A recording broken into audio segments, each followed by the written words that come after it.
महाभारत का भयंकर युद्ध चल रहा था। लड़ते लड़के अर्जुन रण क्षेत्र से दूर चले गए थे।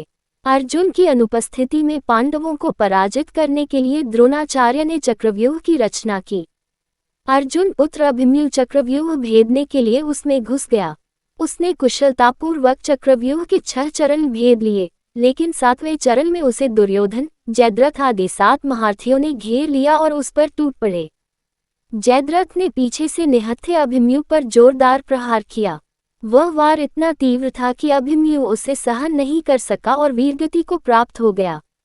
अभिमन्यु की मृत्यु का समाचार सुनकर अर्जुन क्रोध से पागल हो उठा।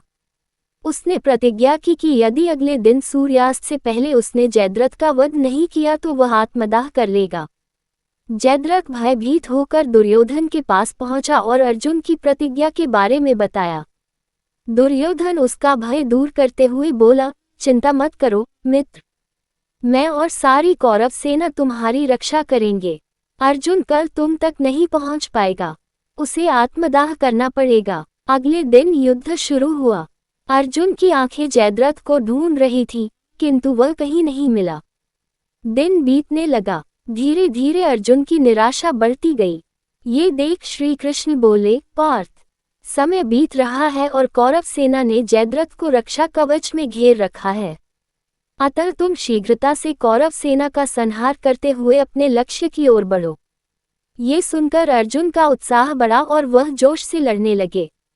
लेकिन जयद्रथ तक पहुंचना मुश्किल था। संध्या होने वाली थी। तब श्री कृष्ण ने अपनी माया फैला दी। इसके फलस्वरूप सूर्य बादलों में छिप गया और संध्या का भ्रम उत्पन्न हो गया। संध्या हो गई है और अब अर्जुन को प्रतिज्ञावश आत्मदाह करना होगा, ये सोचकर जयद्रथ और दुर्योधन खुशी से उछल पड़े। अर्जुन को आत्मदाह करते देखने के लिए जयद्रथ कौरव सेना के आगे आकर अट्टहास करने लगा। जयद्रथ को देखकर श्री कृष्ण बोले, पार्थ, तुम्हारा शत्रु तुम्हारे सामने खड़ा है। उठाओ अपना गांडीव और वध कर दो इसका। वह देखो अभी सूर्यास्त नहीं हुआ है। ये कहकर उन्होंने अपनी माया समेट ली। देखते ही देखते सूर्य बादलों से निकल आया। सबकी दृष्टि आसमान की ओर उठ गई। सूर्य अभी भी चमक रहा था। ये देख जयद्रथ और दुर्योधन के पैरों तले जमीन खिसक गई। जयद्रथ भागने को हुआ, लेकिन तब तक अर्जुन ने अपना गांडीव उठा लिया था। तभी श्री कृष्ण चेतावनी देते हुए बोले, हे अर्जुन, जयद्रथ के पिता ने इसे वरदान दिया था कि जो इसका मस्तक जमीन पर गिराएगा उसका मस्तक भी 100 टुकड़ों में विभक्त हो जाएगा।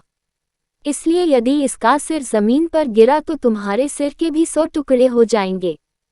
हे पार्थ, उत्तर दिशा में यहाँ से 100 योजन की दूरी पर जयद्रथ का पिता तप कर रहा है। तुम इसका मस्तक ऐसे काटो कि वह इसके पिता की गोद में जाकर गिरे।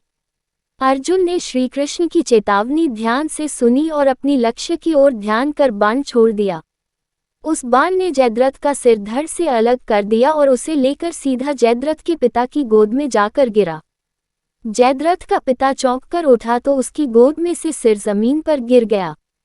सिर के जमीन पर गिरते ही उनके सिर के भी 100 टुकड़े हो गए। इस प्रकार अर्जुन की प्रतिज्ञा पूरी हुई।